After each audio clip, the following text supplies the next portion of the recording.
Good morning and welcome to Career Launch Live. I am your host, Catherine McCord, and today we are talking about psychological safety. What is it? What in the heck is it? And how do we achieve it? Does it even matter?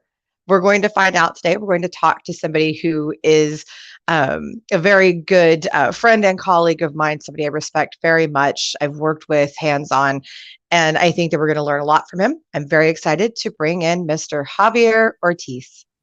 Welcome. Hey, Catherine. How are you today? Good. I'm a little bit sick, so sorry if Oh, my voice no. sounds funny, but I'm doing No, it's great. fine. It's okay. As long as we'll get through it. If you have to drink extra water or something, we embrace humanity on the show. So you're good. Perfect. Thanks. So talk to us. First of all, tell us a little bit about yourself for those who have not seen you on the show previously. Yeah, so let's see. I've been in HR for about 7 years now. So some of it has been like straight up HR, some of it's been like talent acquisition, kind of a mix between those two. Currently, I'm working for a kind of mid-sized tech company called Syncro. And excuse me. That's And okay.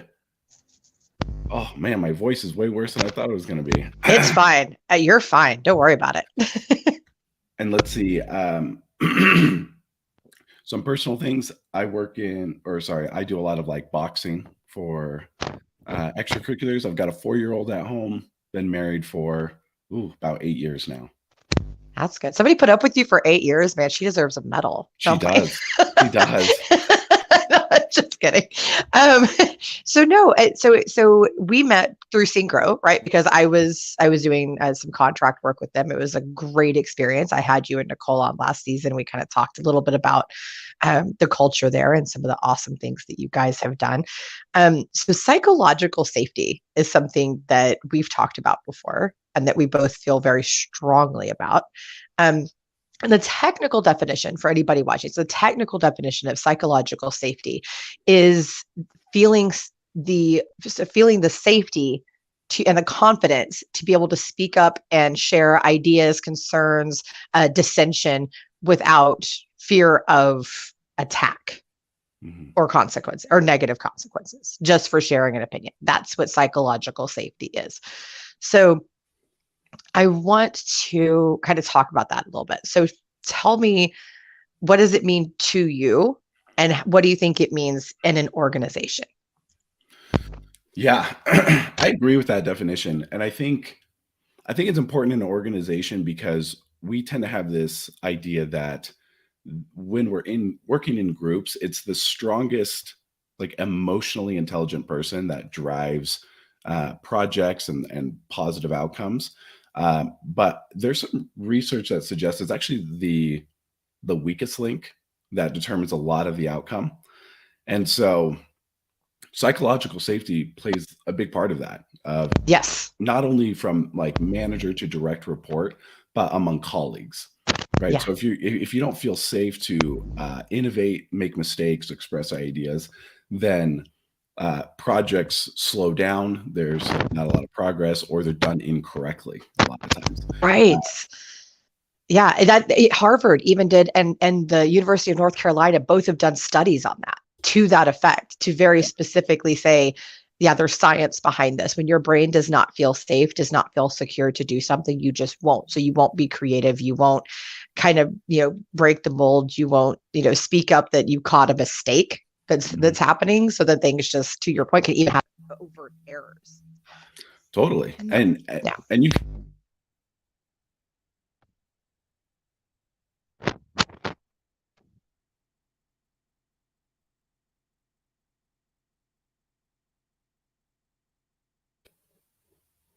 Oh, you still with me?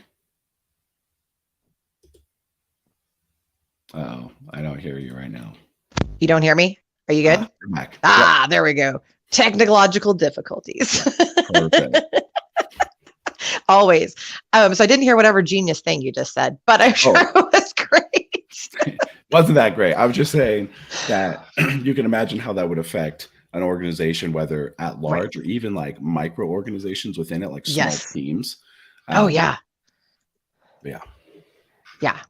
It is really it is really, really interesting um, when you're working on a team to see the effects of psychological safety and what it can really look like. So I've talked before on the show about my experience going to HR Disruptor, and I've talked to you about this as well. And we created a very strong sense of psychological safety, much to with the guidance of Jan Barlow, who runs it, and Kristen Durney, who's a dear friend of mine who teaches about psychological safety, does some remarkable work in that space. And with that, we were able to really deep dive on some very touchy issues, including very specific inclusion issues, discussion about how things need to innovate and move forward. And we were able to dissent with each other, right? To disagree, and able to then take that knowledge and move forward. And I think one of the most interesting things that it created is that when someone said something that obviously kind of caught a few people in the wrong way, you know what I mean? It would, instead of like snapping back real quick, people would go, okay, can you clarify that for me? Can you explain that? And that made such a difference, because then you could understand where they were coming from and then move forward accordingly. And it actually was a lot more productive. Have you seen anything like that in your experience? Yeah, it's it's so strange because it requires such a shift in mindset, I think, for us as individuals, where when someone disagrees with us, it's not a personal affront or a personal attack or reflection of my intelligence, right? Right. It's it's a chance to learn, to grow, or even just to have different opinions about just one thing, right? So I think that's probably the first step that I've had to like help coach or just help implement of it's okay to Right. disagree, right? I Oh think we yeah. see that especially from managers to direct reports, right? It's okay for direct reports to disagree with your ideas. In fact, you want them to. Uh, Yes. Ideally, your team is just filled with people who are just better at something than you are. Um, that's like perfect world. I So want to pause that real quick, because that's a point that, I talk about best hiring practices all the time, and that is true. You should be hiring people that are better at something than you are. Doesn't yeah, be everything, but just something better at something than you are. totally. So Mhm. sorry, I digress, but I just had to hit on that because that was a great point. Yeah, and I think that can be intimidating for managers to be told that they're wrong from a direct report because they have this assumption that I should be the most like technologically skilled or whatever it is, whatever you're managing, I should be the best at it. And that's not why you're the manager. You're the manager Right. because you're a great people leader and you have Right. project management skills or strategic planning skills or In whatever. theory. In theory, this is why you're the In, manager. in theory, right? And that's how, in a perfect world, that's how you got your job, is that you're a great Right. people person. Yes. So Applicationally, it's a little bit different. yeah, it doesn't always work out that way, very tragically, but that's a whole other episode. So, so I mean, in your organization, so Nicole is over your department, and I have been in meetings with your team where people disagreed with her Mhm. openly, and it was done respectfully. And I do think that's key too. I think that people forget that piece of it, that you need to Mhm. you need to disagree respectfully. Don't be rude. Absolutely. Yeah. um, so, but I've still seen people make very bold points to her, very overt bold points. Um, but then it worked out positively, and she received it well, and then we moved forward. So I remember, but sometimes I do want to address this too, because at one point while I was working with you, I got a message from you that something that you said was not received because of timing, was not Mhm. received well. So it was right Mm. after Roe v. Wade Mhm. was reversed, and you were helping, like we were all like, there was not we, I wasn't as involved, but I was in one of the meetings in making the policies that Syncro did, and good on them for the great work that they did there. And you brought up a great point, Mhm. but it was not the best received because of the timing coming from a Mhm. man talking to women.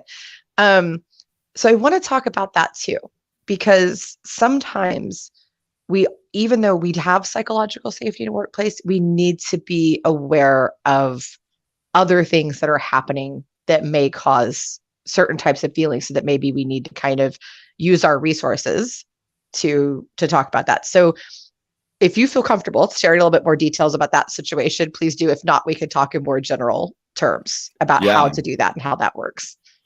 Yeah. Well, first off, Nicole's a great example of all of this. And that's one of the first things I noticed when I started working with her. And I ended up like sending her a Slack mentioning that because uh, there was some meeting where she showed some policy she had written and asked for feedback. And a bunch of people disagreed with the policy itself, not the Roe v. Wade one. This is a separate one. Right. And she took a lot of that feedback and made like large changes to the policy that she had written. So not only did she receive the criticism, she implemented it. Right. Which I don't know. I haven't worked with a lot of managers who have the humility to do that. So that's huge. It's massive. Yeah. And Yeah. she is remarkable in that way. Absolutely. Yeah. Yeah. As far as like my situation where I feel totally safe sharing thoughts and opinions. And I tend to have this idea of like, hey, if we're going to implement something, let's figure out how it impacts everyone. Right. Yes. Right. And which is good. I don't fault myself for that, for having No, that that's approach to things. global thinking is important especially when you're making policy, because it does ultimately affect everyone. So Totally. that's actually helpful. Yeah. There's some situations though where you're trying to support specific groups of people, especially in like diversity, equity and inclusion efforts, and this would fall under that. Right. So in situations like that, I think it's just really important to figure out, hey, this like huge traumatic thing happened to this group of people, and we want to figure out how to support these people. And that was the priority that should have been my main focal point. So anyway, which I felt like it was actually. I don't think that you weren't focused on the right thing. That's not where I was going. But it just, so when you think globally, and I'm the same way, I tend to think very globally as well. So I will catch, and especially with inclusion type stuff, I will catch things that maybe a lot of people don't, or I'll think of something kind of off the wall, but it actually is kind of an issue and I have to bring it up. And sometimes it's comfortable, sometimes it's not. But I think that you have to give grace when something big, universal or political happens. You have to give some grace to let people have a minute to deal with it, and maybe just be more careful than you normally would have to be. Because normally, I mean, I know that group that you work with, you can just be honest and just say your opinion and it's well received and there's tons of psychological safety. But sometimes you do have to give grace for the situation, right? Totally. And just kind of go, okay, I'm going to pause this for just a second. We can always circle back later. It's fine. And kind of go forward. But what was interesting was when we talked about your solution, which was that, which I thought was genius, thinking about, well, what about the dads that want to go with, or that, that want to go with somebody, or support system. And I thought about it, I was like, but you know what? The support system is so important, even to the women that need this. So yeah, that's totally something that needs to be covered. So I brought that up for 2 points, to talk about that sometimes you still need to give grace, but also to talk about the importance of listening to everyone. So it would be very easy in that situation to just say, no, men are not wanted. Men should not be part of this. But just the opposite, a man's the one that goes, wait a minute, women might want support in this circumstance. And what a wonderful thought, that yes, it's not, you don't want to go by yourself. That's terrible. So having that support was right there. So listening, I think a big part of psychological safety is listening to those other voices. Yeah. Yeah. That aren't like the most obvious thing. Yeah. And I think you see that different of opinion of like, or even the importance of those different opinions. I think here in the US, we're lucky enough to find importance in that we think diversity of opinion and thought is really, really important. Other places don't follow suit, don't agree with that philosophy. But I definitely subscribe to the idea that the more diversity in thought that we have, the more productive a conversation, even around like policy making, can be. So, but what's the point of having diversity of thought if no one feels comfortable enough sharing those thoughts? That's the thing. Yes, you could have all the diversity and all the equity efforts and all that, but if you're not creating psychological safety, it's for naught. Yeah, it really is. And and you're still failing epically if you're not creating psychological safety. So how do you create it? So I mean, you have a shining example there. You create that in your own little bubble. So how do you go about creating that? What are some of the steps that you believe in taking to best create psychological safety? Yeah, I think you have to be pretty deliberate about it. So first, like we talked about, you have to change that personal mindset that disagreement is a personal attack. And then you have to, in my opinion, I think you have to invite it. So in my team, one thing that Nicole does a lot is she invites a lot of discussion, a lot of opinions from the team and individually. So So actively inviting opinions. Yeah. Mm-hmm. Yeah. Actively inviting opinions. Yeah. And listening to them. I want to hit on that too. It doesn't help if you invite them and then shut them all down. Right. Yeah. Give it the stage that it needs. And then I think to ensure that it keeps happening is to implement it somehow. So you can listen and be like, okay, thanks. And then just keep doing whatever it is that you're doing. Or if you take those opinions and make changes, right, to whatever you're doing. I think you can, what's cool about that little process is you can do that at a micro level, like on one-on-ones. I feel very safe with my manager to give feedback and thoughts without repercussions, right? Which I'm very lucky to be able to do that because a lot of people are intimidated by their managers in order to bring stuff up. You can also do that at a micro level at the organization through like culture surveys where you're inviting feedback, like you want feedback and you want it to be honest. And so sometimes you'll get really harsh criticism that way. Yeah.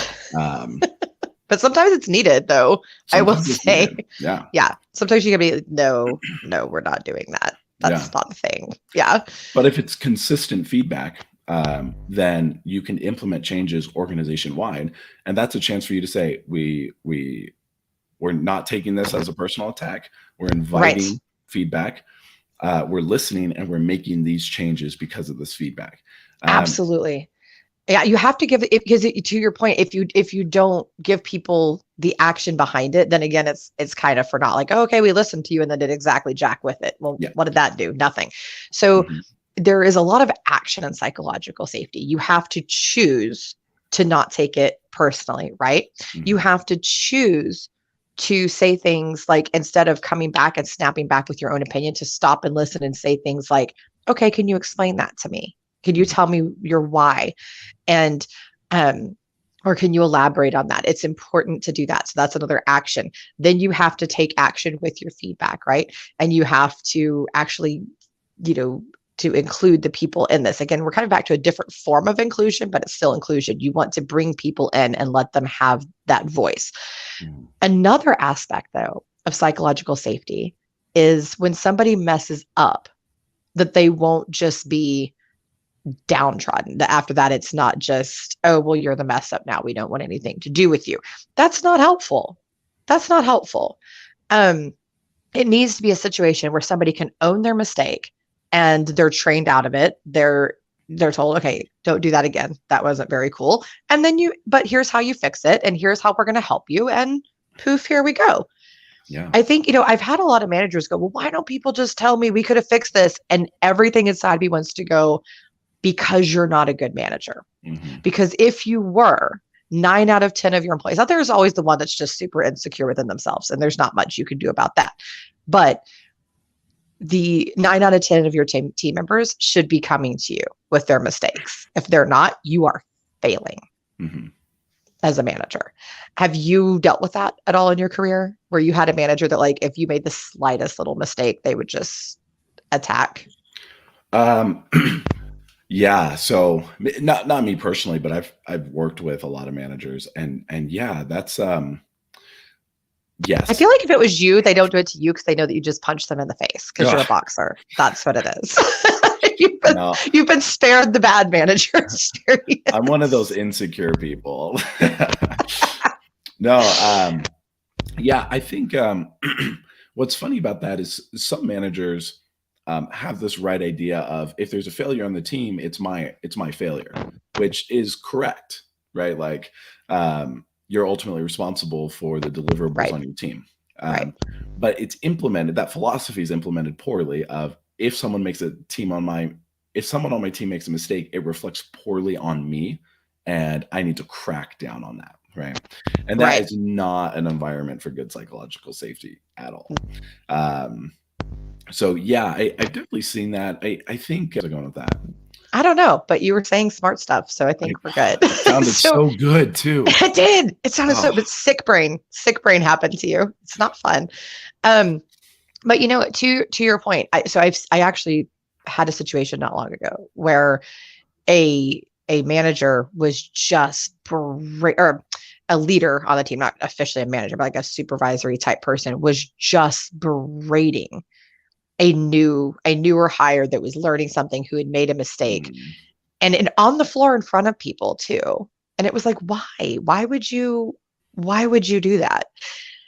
I will also share that we made the decision, my client and I, to terminate that human because we didn't kill them. I would put that sounded a little violent, actually, the way that I worded that. put We them down fired, like the we dog fired, they we are. put them down like the dog they are. I love that. No, we did remove them from the organization, and now the workplace is a lot more healthy, and people are Mm, talking more and working together more and more collaboration. So it does matter. And I want to hit on that too, because I see a lot of people bashing cancel culture, and they're saying that it's very anti psychological safety. And mm, I know why they think that, but it's actually not true. So because here's why I say that. I want to see if you agree or disagree. So my thinking on this is cancel culture is essentially what I just did with that employee, right? You're firing somebody that you think is bad, right? You're going, no, what you're doing stinks. We don't want any of this. mhm, When you are looking at a whole, so like a company, we're going to use just a company as an example. When you're looking at a company, if you have one person who is toxic, who is constantly causing harm and breaking that psychological safety in your organization, it is your responsibility to get rid of them for the health of the whole organization and the other individuals in it. You don't sink a ship over one little nut or bolt. That's mhm. ridiculous. That's an insane thing to do. So I am very pro terminating people that need it and quickly. Because Yeah. let me tell you, the longer that they hang on, the worse it gets. What are your thoughts when it comes to things like that? The people that break the psychological safety and create a toxic and or unhealthy work environment. Yeah. I think I agree with a lot of what you said. I'm not a huge fan of terminating um, based off like what I want to do is I want to address the problem, right? And provide some path to improvement. And Right. if we can get there, awesome. Like maybe this person just doesn't understand how they're supposed to interact with this team. Maybe this was super normal in their last team, or maybe they worked in finance before, where those people are though they're intense They can sometimes, be right? very intense. They Yeah, can be it can be a super lot. intense. Yeah. Maybe they just came from an industry that's really intense, or whatever.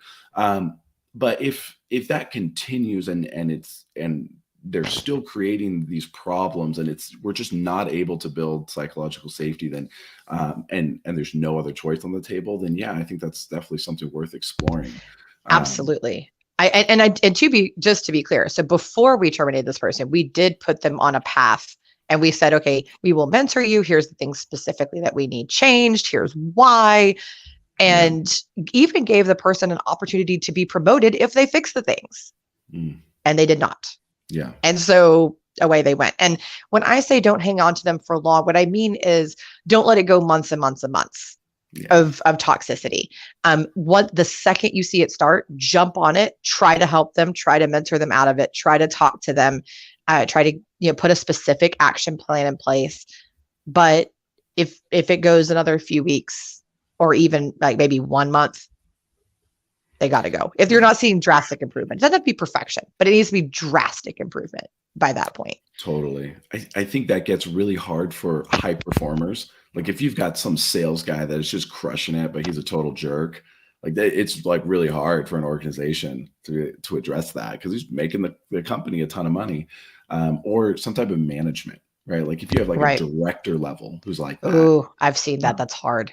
Yeah, it's Oh, super yeah. hard because they're so embedded in the company, but their influence is just pervasive, and it affects so many people. So it's such a critical but hard decision.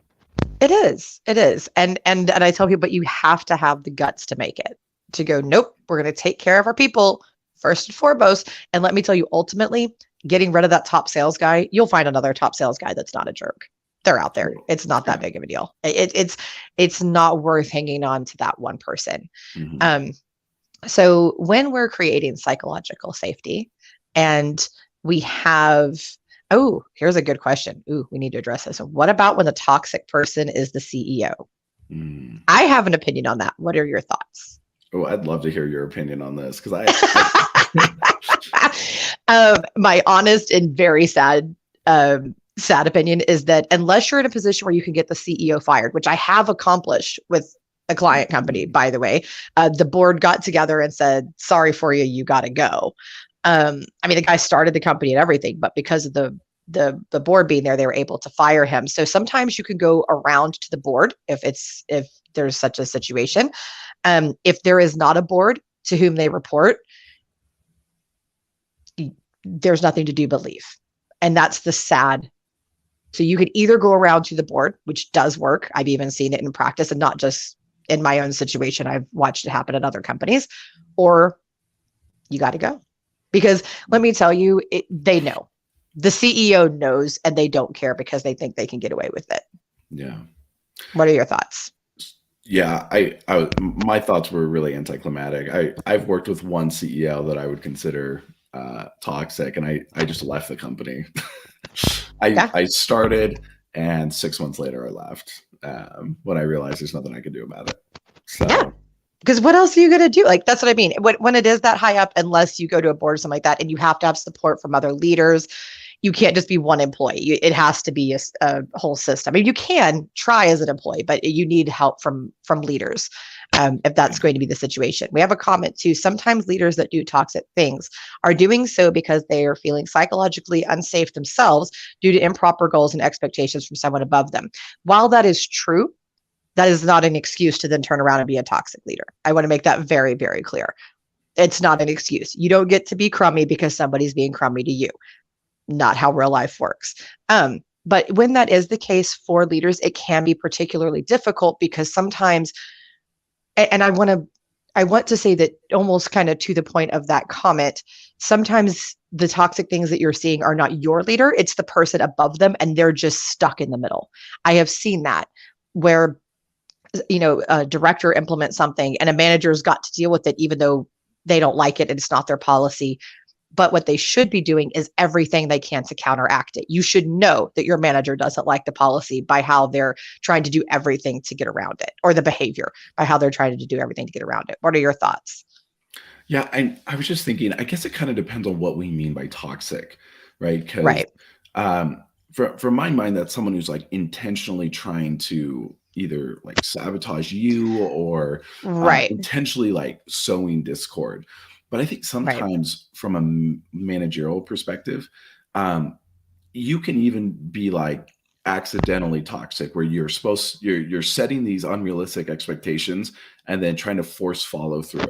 Um, Right. and that's just because you're bad at setting expectations and you're bad at communicating expectations and you're just bad at these basic skills needed to be a Mhm. manager. But if I had to report to someone like that, I'd be like, you're making my life miserable and therefore you are And toxic.